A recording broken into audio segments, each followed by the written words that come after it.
What is up, comic fans? Welcome to the Legion of Comics. I'm Mark, and today I've got my top 10 picks for this coming week's new comic book day. Don't go anywhere. Hit that thumbs up. Check this out.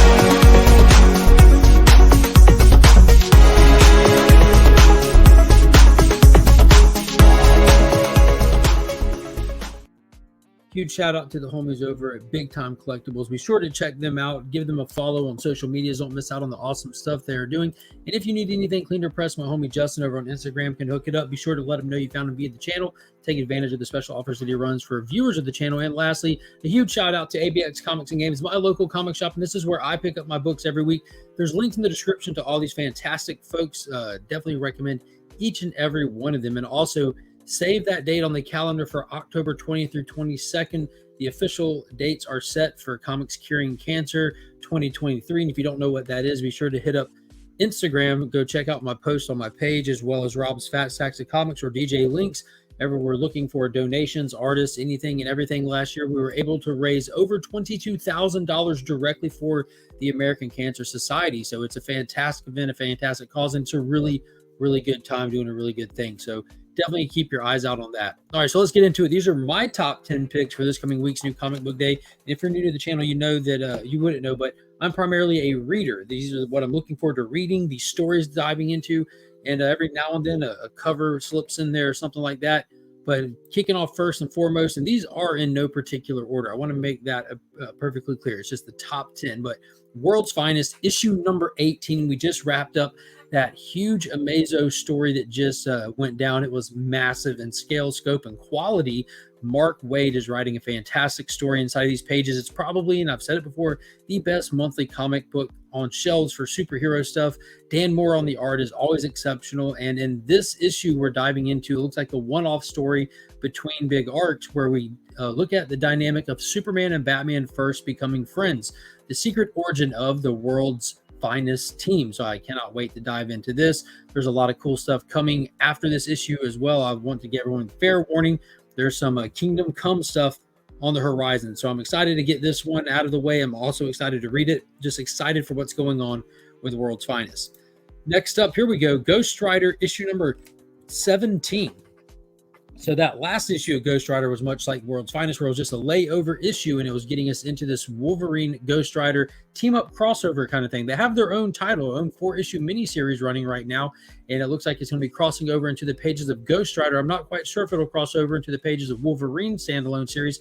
I kind of assume it will, but I'm not 100% sure. But basically, they're teaming up to go check out a serial killer. It's really that straightforward, but it's got to be a good time. So I'm all in for it. I've been all in for Benjamin Percy's Ghost Rider run here, and he's writing that event, that little crossover.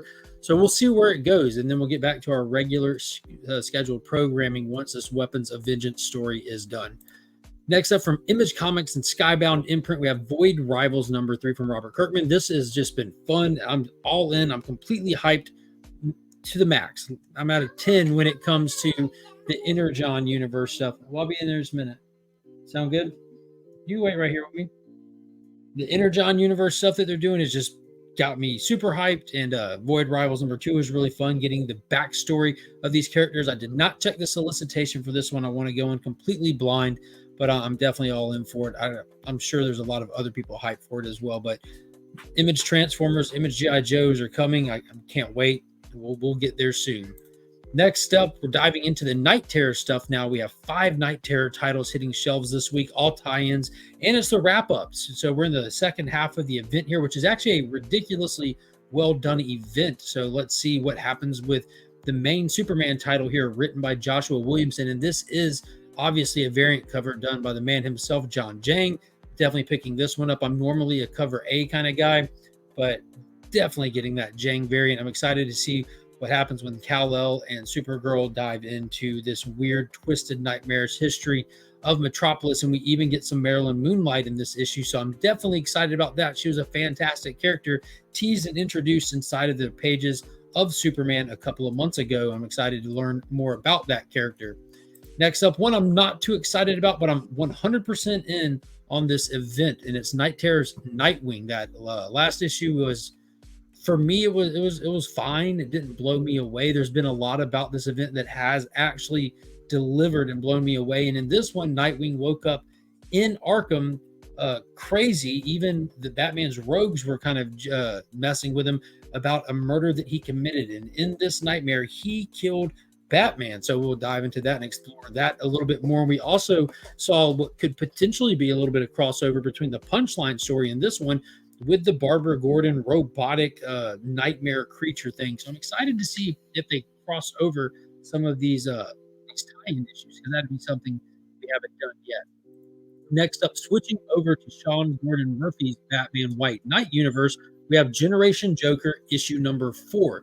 Now, this book is, I got to point out, this is one of those little fillers that he does for this White Knight stuff between the primary stories. This is Katana Collins writing this. This is his wife, so she's in the know, and we have Joker's kids running around with the AI Jack that's left over, learning about their dad before the AI expires, and they've gone back to Arkham Asylum, trying to see if they can learn as much as they can and salvage that AI. They ran into Mr. Freeze at the end of the last issue, but I do know from reading that one shot that they did back in the day that Mr. Freeze is not a villain in this world anymore. He's reformed. So let's see if he's going to work with the kids to help get them through this crazy adventure. And let's see if the FBI catches up to him before they can potentially save what's left of their father. Next up, switching back to Night Terrors, we have Wonder Woman issue number 2. Now, I did like this first one a whole lot. It lends heavily to the primary story, and it's called Wonder Woman, but it's really the Justice League Dark. It's legit through and through Justice League Dark story. So she's dealing with the little like generals of insomnia, and she's also dealing with like this monstrous version of herself, and that's kind of where they left it. I'm more excited to see what's going on with Constantine and Dr. Fate and Detective Chimp and the rest of the Justice League Dark and how they're going to play a role in all of these events itself. And another Night Terrors, and it's going to be Catwoman number 2. Now, this one I just did not like at all. Did not enjoy it one bit. It's just Catwoman was in Gotham in the early days of Joker hitting the scene, the early days of Batman hitting the scene, and she has all of her memories, and they don't know who she is at all.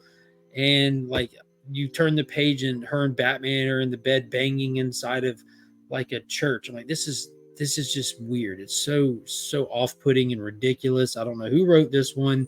Something Howard. It was just, to be honest with you, it was a terrible comic. But I'm going to get it and check out the Night Terrors aspect of it. But dodge that bullet if you're not already like diving in on all the Catwoman stuff. And for the last Night Terrors book this week, and I'll be honest with you, this was the one that I like was not looking forward to reading. And that first issue was by far one of the best single issue comics written of the year. It was really fantastic. The deep dive into the thought and of the mindset of somebody in the position she was in that first issue. She pretty much succeeded in her ultimate goal. She killed Batgirl.